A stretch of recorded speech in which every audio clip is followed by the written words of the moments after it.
To find a meal in these conditions requires some specialist skills.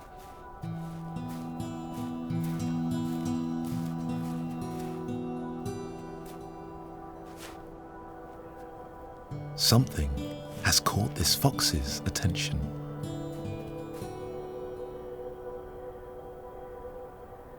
Unaware of the danger, a rodent tunnels under the snow.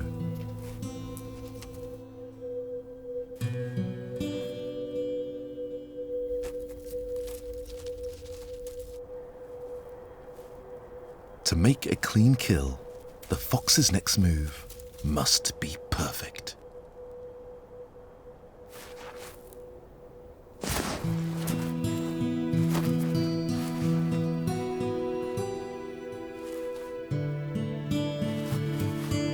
But if at first you don't succeed,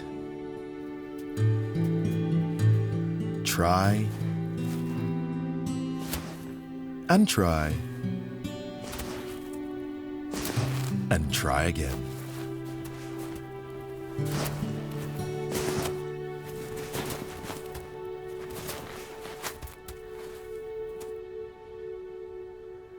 Despite his best efforts, luck still plays a part, and today just isn't his day.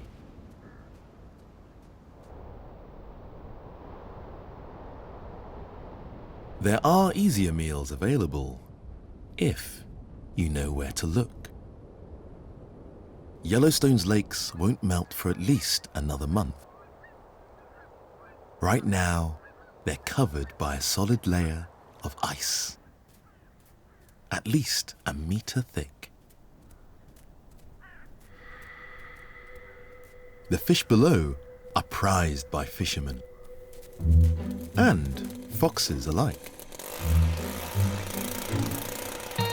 When it comes to reaching this food source, all of the fox's hunting skills are useless. Only man has the tools for this job.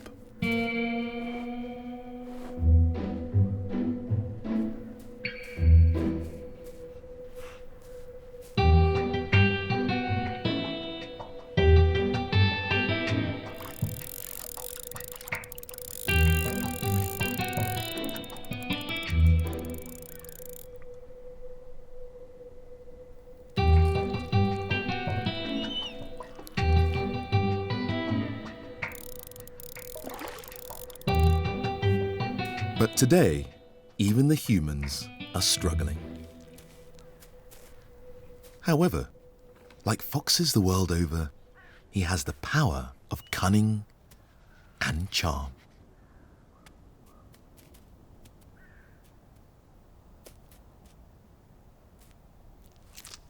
It's not much, but every little helps. There aren't many animals here that will get this close to people. Mother is after eggs. But getting them is not going to be easy.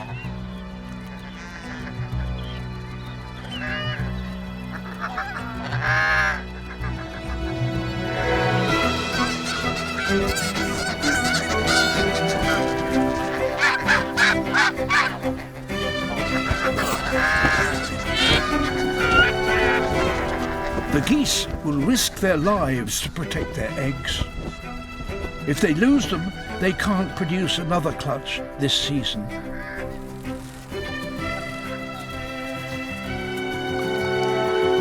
The fox wins.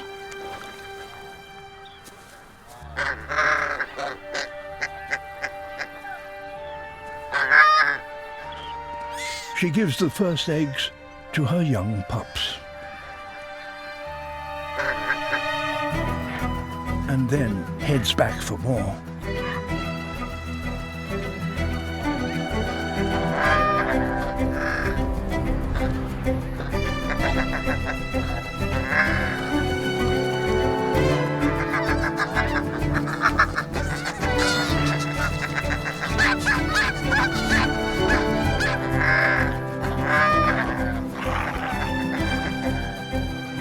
Some of the eggs she stashes away.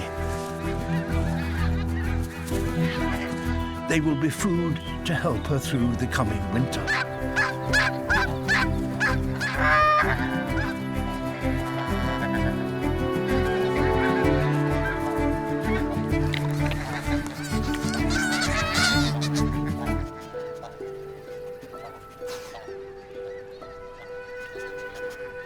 In just 3 weeks, she will steal over 800 eggs from the geese.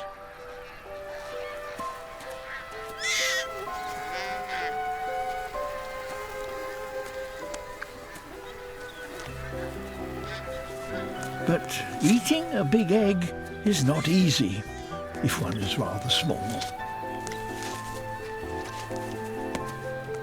It's a technique the pups haven't quite yet cracked. Mum shows how it's done.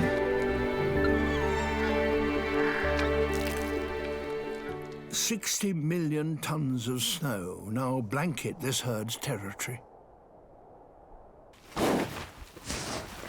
Pushing through deep snow is exhausting work, and the bison are now slowly starving.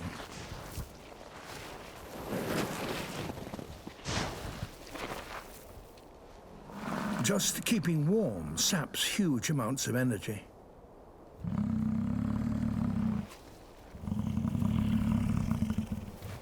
Their thick coats can insulate them down to -30 Celsius. It's now -40. The only thing that will keep them alive is buried beneath a meter of snow.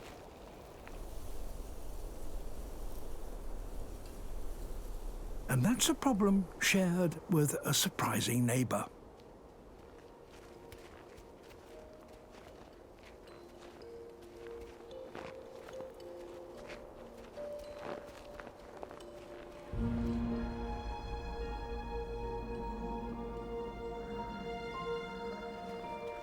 The food the fox seeks is also deep beneath the snow.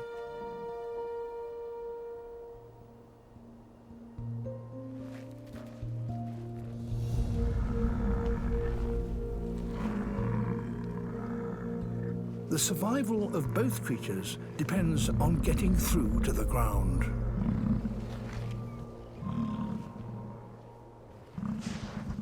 For the bison, it will be a matter of brute strength.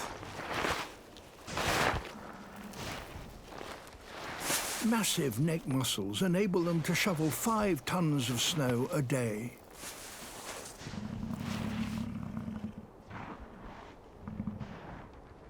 Their lightweight neighbour needs more precision.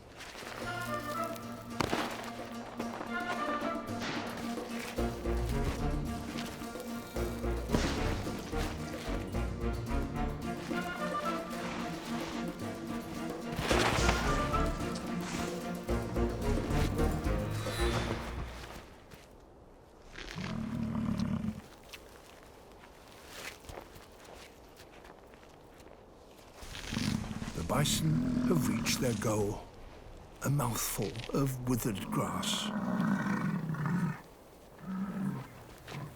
And where the bison have dug, the fox now spots an opportunity.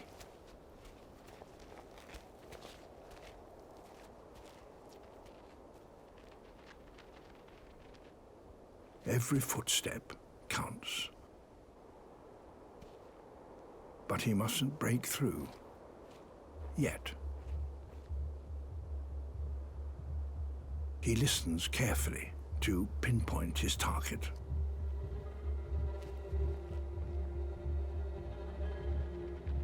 It's moving.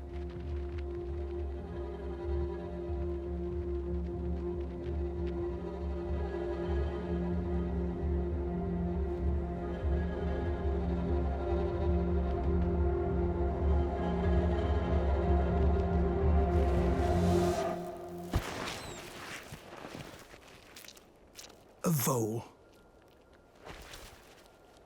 Small, but 100 times more nutritious than a mouthful of dried grass.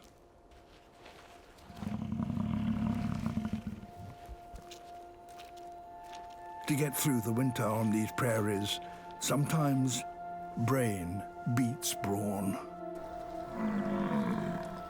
And it's not just that fabulous fur the fox has got.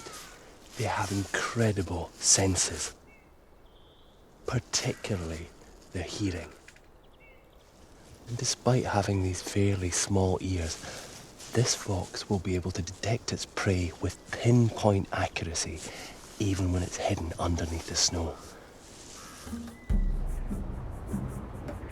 In the depths of the Canadian winter, a young Arctic fox is searching for food.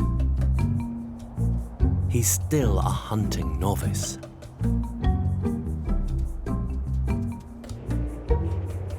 It's not easy when you can't see your prey. With his acute senses, he can hear a faint sound under the snow.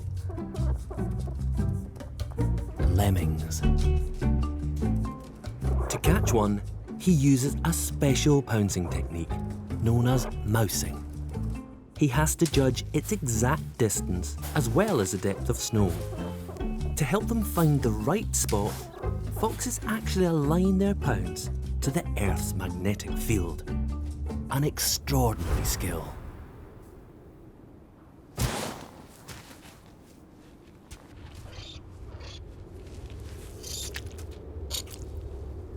But mousing isn't always easy, especially for a beginner.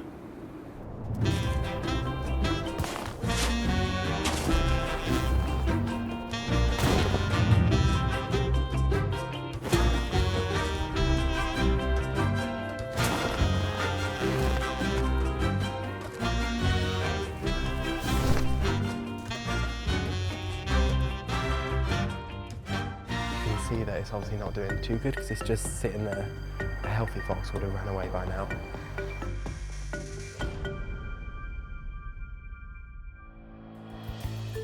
I'm Youssef Rafiq and I'm a zoologist and former zookeeper. I've spent years working with animals, so I know how tough but also rewarding it can be. But now I want to try some of the more unusual wildlife jobs out there and meet the dedicated people behind them to find out if I have what it takes. Today I'm heading to the Fox Project, where they rescue and treat over 1,000 red foxes every single year, including up to 300 cubs. So I'm very excited. I'm going to be spending the day with the Fox ambulance team, and hopefully I get to help out with some of the rescues. Foxes are supremely adaptable mammals that have conquered every continent except for Antarctica. They've also spread into our cities, and about 35% of red foxes now live in urban areas. But as they learn to survive in our human landscapes, they end up coming face to face with new threats. Hi Stacey. Hello, hi. How are you doing? Nice welcome to meet you. And you, welcome to the Fox Project. Thank you for having me. Oh wow, hello. How are you doing? So tell me about the Fox Project. What is it you do here? So we rescue injured and orphaned red foxes who have had a range of things go wrong for them basically. So then they come into us to receive some rehabilitation and then go back to where they've come from. And why is it that foxes need our help? So the species have actually declined by 50% over the last 25 years. They're a species that are so misunderstood. Well, I'm very excited to be here today. What are we going to be doing first? So we will be cleaning out the casualties we've got in. Okay, yeah. So obviously we put them into nice clean shorelines, give them the medications that they're in to receive, obviously give them a full assessment again just to make sure wounds are healing nicely and everything. And then, give them a good breakfast. So we've just prepared breakfast. A lot of people think foxes are meat eaters, are carnivores, but they're actually omnivores. So they eat a broad range of things in the wild, everything from earthworms and berries to small rodents. There you go, Ruby. Enjoy. But just as the rescue foxes tucked into their delicious breakfasts, we got a call that there was a fox in trouble a small drive away. So I headed out with Jodie in her Fox ambulance to try to find it. Okay, we've literally just arrived now, so we've got to hurry. We've got to go and see what kind of condition this fox is in and try and catch it. It's not easy to catch foxes. They're very quick. They can run up to 30 miles an hour and fit through really small spaces. So this is going to be a bit of a challenge for Jodie. Let's go. So we've got to be very, very quiet. And we can't get too close because we don't want to disrupt the fox. And ruin Jodie's chances of being able to catch it, because obviously we don't want to distress it any further than it needs to. But you can see that it's obviously not doing too good because it's just sitting there on the lawn and it's not moving. So a healthy fox would have run away by now.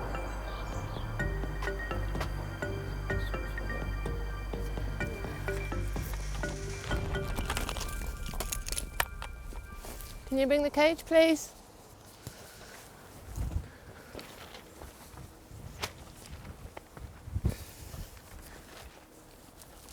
So, if you can pull that out and open it, thank you.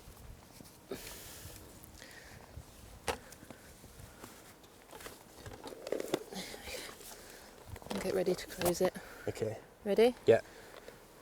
There you go. That's it. Hey, baby. Oh. There we go.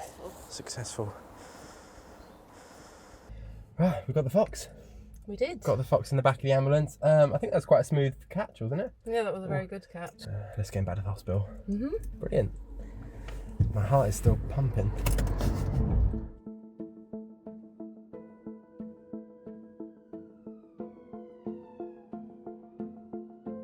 So we've just got back to the hospital now and we're just going to weigh the fox and then we've got to check its general health and see what kind of treatment it will need.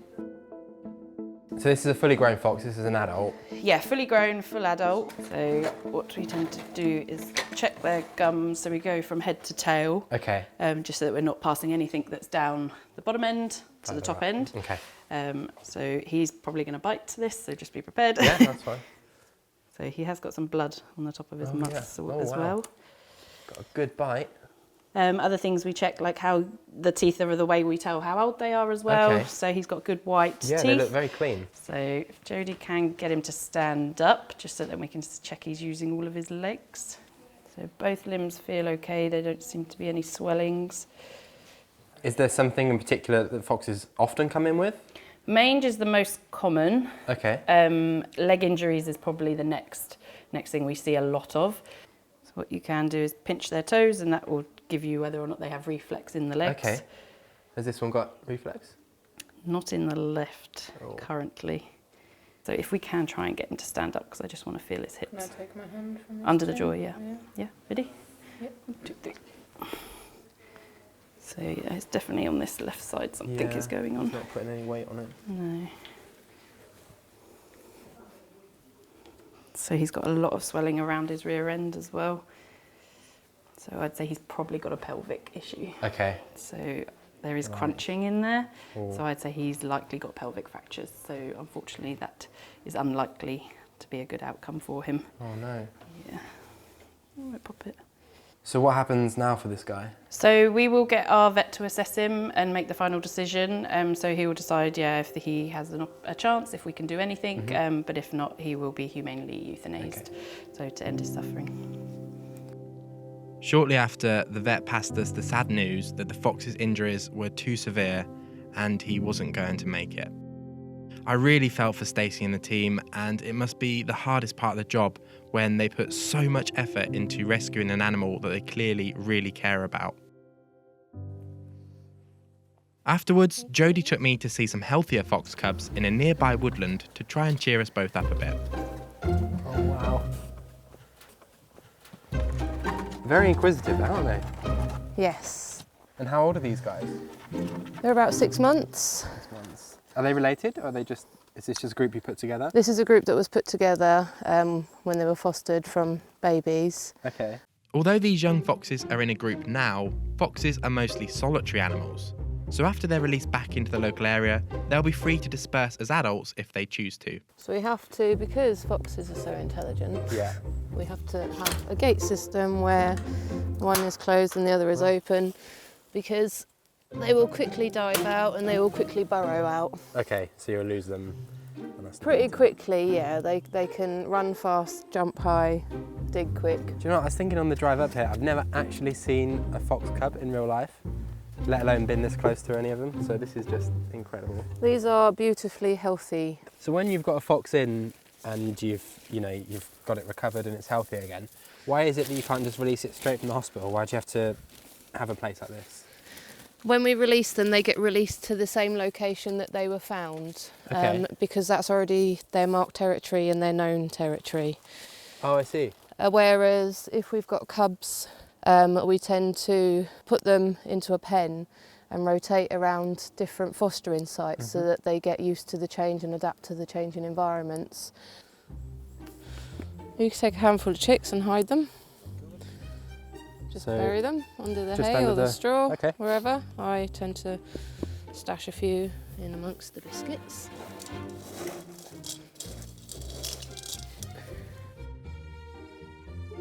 Do moments like this make the job worthwhile? Yeah, definitely, absolutely. I'd come here in my free time and just watch them all day and do it. So it's just a bonus that it is my job. Whilst the cubs munched on their treats, we were called back to the hospital because a new emergency, a different cub, was about to arrive for assessment. Oh, we got a fox. Poor little guy. So you're going for the scruff of the neck? Yeah. So that helps protect my hands and just almost acts like what his mum would do to him. Lovely, thank you. So if you pop that down. So he is 3.6 kilos. Is that good? Fairly good for a cub. We would prefer above 4, really. Yeah, But yeah, so it's not kind of surprising. He's probably not getting as much food as the others, especially if he's got this bad mange. It's very sore. So what actually is mange? Because it looks rather nasty. So mange is caused by the canid mite. Sarcoptic mange is caused by a mite which burrows into the skin, causing intense itching. When the fox scratches, infections can then move in, so it's important that they're treated as soon as possible. Is it a pretty good prognosis? Yeah, if we've got them quick enough. So obviously, if they're covered head to toe in the cracking, in the detritus, it is still a good prognosis. We've brought quite a few. Owen down the end, he came in absolutely covered head to toe. He's looking so much brighter already. But it's something that, it's quite heartbreaking because it's something that's so easily treated. So yeah, we'll pop him into bed and then give him some good dinner. With his first treatment complete, it was time for bed. Next, it was time to head back out with Jodie and release a fox that had been successfully rehabilitated. Right, so me and Jodie are back in the fox ambulance and we've got Chris in the back because we are off to release him. So he's going to be released at the same site that he was found. So we've got a little bit of a drive now, but yeah, I'm really excited to actually go and witness my first ever fox release. There he is. Right.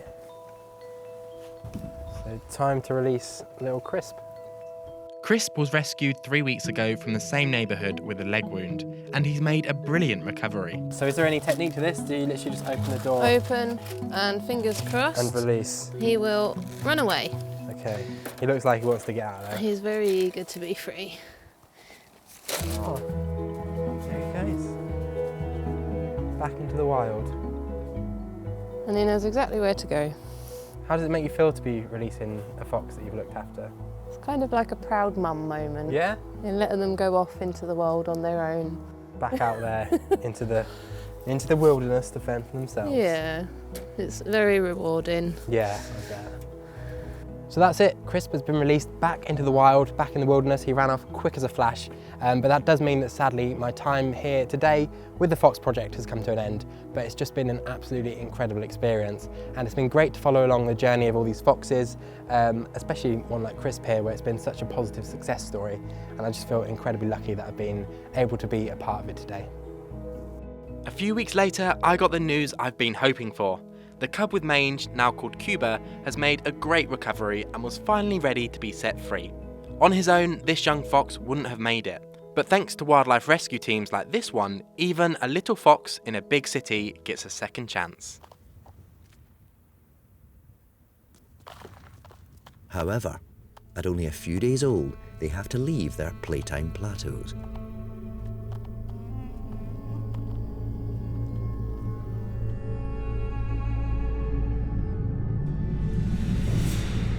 For the first time, they must attempt to climb down these terrifying precipices to find food.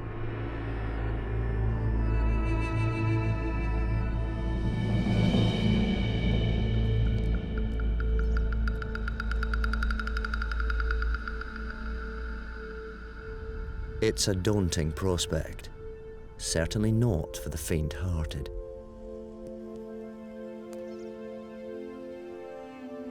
Their mother leads the way. The kids are understandably tentative.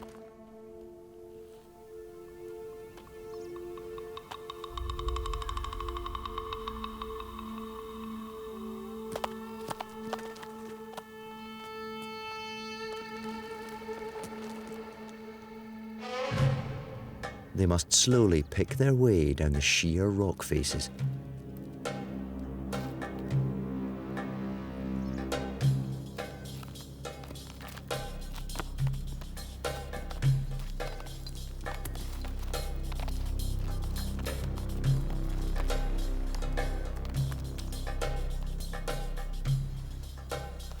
Their mother shows them the best route.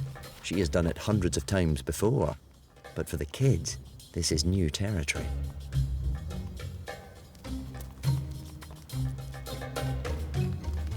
Gradually, they start to get the hang of it, but they need to focus, as one slip could be their last.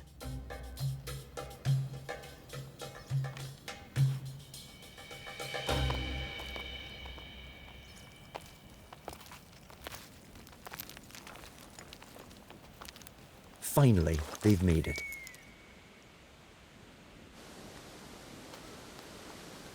There's a whole new world at the lower levels, with plenty of food and water. Here, the parents show off their balancing skills as they all browse together. But one kid has been left behind, and she's in trouble. A fox, and it spotted the straggler.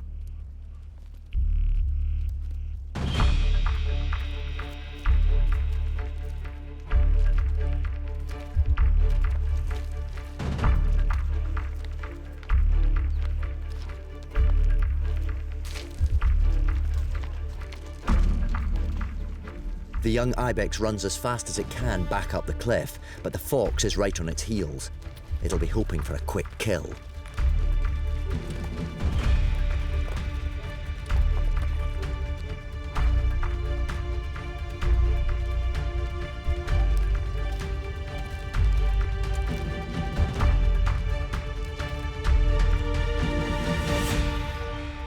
As the kid heads back up the cliff, the fox tries to gain the higher ground.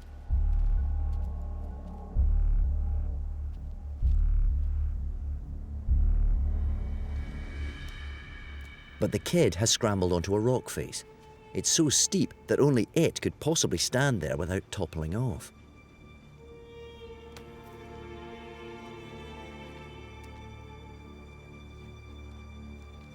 Last year, something quite incredible happened, a behaviour that I was quite shocked by. This was something that actually kind of threw me quite a bit, and it really challenged what I knew and what I thought about urban foxes.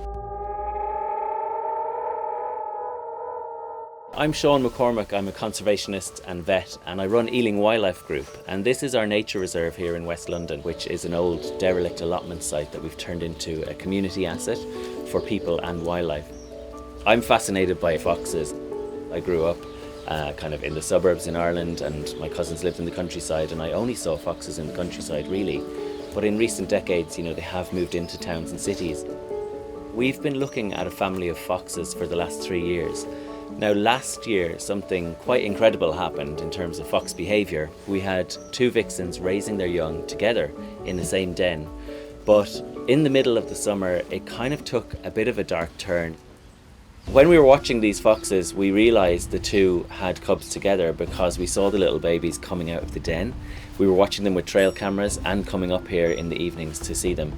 When I came up and saw 1 cub come out and 2 cubs come out, I thought that's fairly normal. But then when we got to 5, 6, 7, 8, 9 cubs in total coming out, I was just completely astonished and scratching my head a little bit, to be honest. How was there 9 cubs? Could a single fox have 9 cubs? And then placing a trail camera there and watching the family, I realised actually there was 2 vixens. There was a young one presumably the daughter of last year, having her young with the mum. I can only assume that this was to do with kind of competition for den space, but it's something that's not very well documented in foxes, so it was really exciting to see here. By and large, it was all very, very happy scenes. We had these 9 foxes frolicking and asking mum for food, and had flattened a whole area of vegetation outside the den, and it was really, a happy little family story. But unfortunately, one day that took a slightly darker turn. I came down to put some tools back and unfortunately found one of the cubs dead at the front of the reserve. I realised the cub had puncture marks in its neck, and there was fresh blood there and puncture marks like the animal had been killed by presumably another fox. Kind of got thinking that this must be kind of territoriality or competition. Maybe another male fox came in and killed this cub. Maybe a competing female came in and killed one of their cubs. But in any case, the cub was dead, and the biologist in me was very interested in this. The vet in me was quite interested in the anatomy and the forensics of the scene. But the human in me that is putting aside the kind of scientific mind thought, oh, that's pretty sad. I've been watching these fox cubs for several weeks at this stage and seeing them thrive and grow. So to have at least one killed, I was a little bit worried about the other ones. So I thought, waste not, want not, I'm going to actually set up a camera at this fox cub's carcass and see what happens. We know we have red kites in the area, we sometimes have buzzards flying overhead. So I thought, let's see what comes and makes use of this food resource. And I was really, really surprised as to what happened next. So we had the usual culprits come along, crows, we had magpies feeding off the carcass. That evening, the same evening, one of the mother foxes appeared. She gingerly stepped around this little fox cub's carcass and kind of was looking at it from a distance and looking very hesitant about it, and just having a look and trying to decipher what exactly had happened, in my view. It was quite a sad scene, to see these 2 vixens coming in. I'm not sure, which one was actually the mother of this cub, but they'd both raised these cubs together. So quite sad to see them kind of looking at this cub and trying to figure out what happened. None of the cubs came near the carcass as far as we could see, but the vixens were coming in and getting gradually closer to the carcass and starting to sniff it on the second day and starting to take tentative little nibbles or bites at it on the third day. That evening on the third day, we saw a behaviour that I was quite shocked by. They actually started to eat the carcass. As a vet, I can tend to compartmentalise or kind of keep emotional side of things out of the way, because you have to make tough decisions and you have to be impartial for your clients, and yes, you can acknowledge the kind of emotions and sentiment behind our relationships with animals, but you have to try and have a bit of self-preservation as well. With this was a family that I watched, growing up and thriving, and would normally watch with a biologist's hat on and just be interested in their behaviours, but this was something that actually kind of threw me quite a bit, and I found it quite sad. But I guess the rational brain came in to think, why is this happening? How can it be explained? What is the logic? What's the evolutionary advantage here in this mother fox, or both mother foxes, eating their offspring? This was a really fascinating thing to see, because for me, I was trying to think, why would these foxes do this? Are there several reasons behind it? And I could think of 2 really, and looking at the research, this is supported as well. One would be that this is a valuable nutritional resource. They're in an urban environment, there's lots of foxes, very dense populations, competition for food is really high, and sometimes there'll be times of plenty, and sometimes food supplies will be in scarce demand. So they could have just been utilising this fox cub because it was there, it was a rich food resource, and why waste it after putting all of that energy into it? So these vixens realise that there's competing foxes around, one of which may have killed this cub, and actually by cleaning the remains and taking them away, they may reduce the risk that their other cubs are going to come to harm.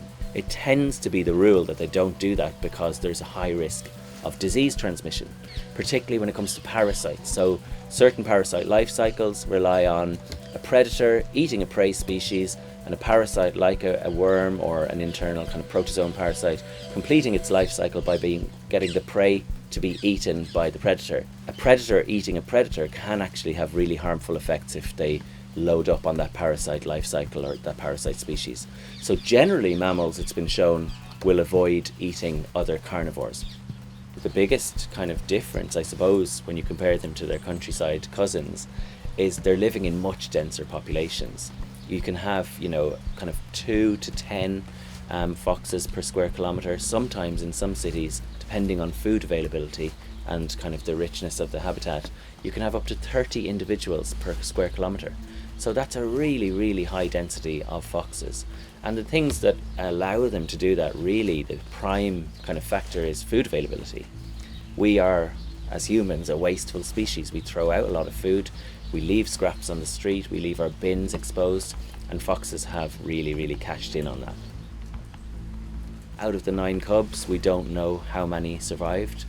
What we do know is that we've had just a single pair here this year and only 2 cubs. So obviously you get some good years where things go all to plan and other years where the foxes struggle to raise so many. Foxes are quite opportunistic omnivores. They will take advantage of new situations and new sources of food, which is perhaps why they do so well in urban environments and why we're seeing all these strange and new behaviours compared to their country cousins.